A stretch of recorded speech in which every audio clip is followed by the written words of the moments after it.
My name is BanningCostaRicaReflectionsVideo, and these are my reflections for the Costa Rican Experience 2013. As the director of La Silva stated, you cannot truly comprehend, appreciate, or respect the rainforest until you have stood within it. The size and scope, depth and breadth are not relatable until you've walked amongst it, stared up through it, and tried to itemize everything in front of you. The only way to believe it is to see it. Words like biodiversity hotspots or endemic species are meaningless until their definitions are epitomized while towering above you. Deforestation is only a concept with a negative association until you not only see what a forest really is, but also what it has to offer and protect when left untouched or preserved.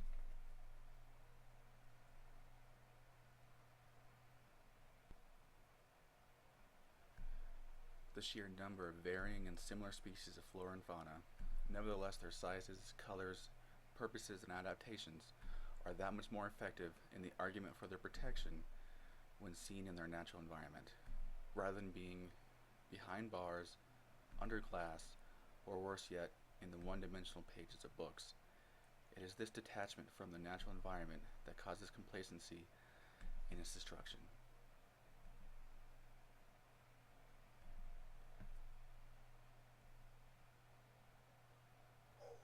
However, most do not have the opportunity to visit the rainforest firsthand, which, rather than being a barrier, should serve as a constraint. The challenge becomes connecting people in the rainforest to everyone else, to interact through multiple platforms like Wi-Fi, videos, forums, and conferencing, to engage and educate. Most important is to keep the people most affected by and responsible in its destruction, the landowners, involved and engaged in all aspects of decision making, to make conservation and preservation the only viable option.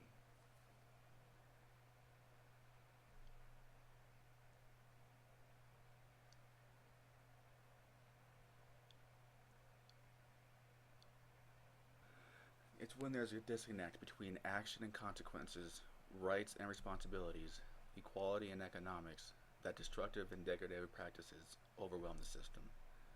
Extractive becomes essential and additive becomes optional.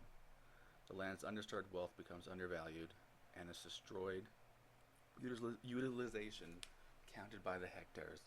A connection needs to be reestablished with land use and potential, both economical and environmental, and an equilibrium reached where one choice does not disenfranchise the other.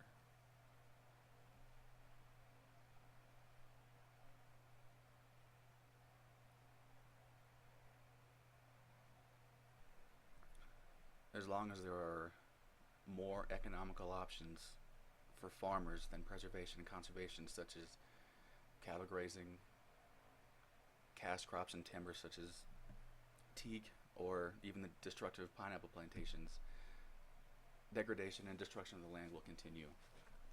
It's when there's multiple viable options for landowners that it becomes a complex issue to design and preserve forests.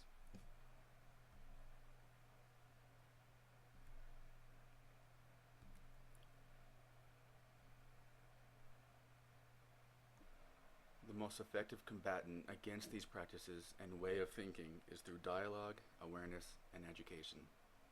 It's interacting with key stakeholders, learning local, traditional, and generational knowledge, while adopting new technological and novel approaches to enhance productivity and efficiency, while eliminating or reducing destructive practices to benefit the environment.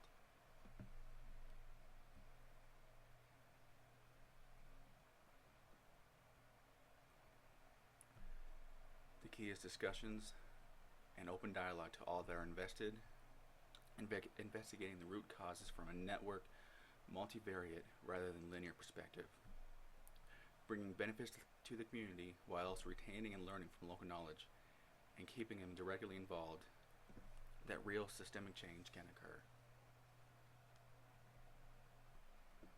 Costa Rica is a rapidly expanding an urbanizing country intent or influenced by the adoption of Western-centric attitudes. As has been the case with other countries, these attitudes have intrinsically destructive tendencies.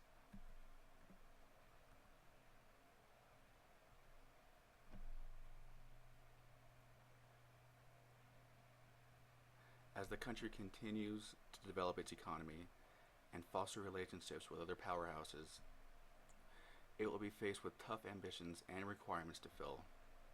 Only if they remain cognizant of their past and committed to their environmental stewardship will a successful transition into global modernity be achievable.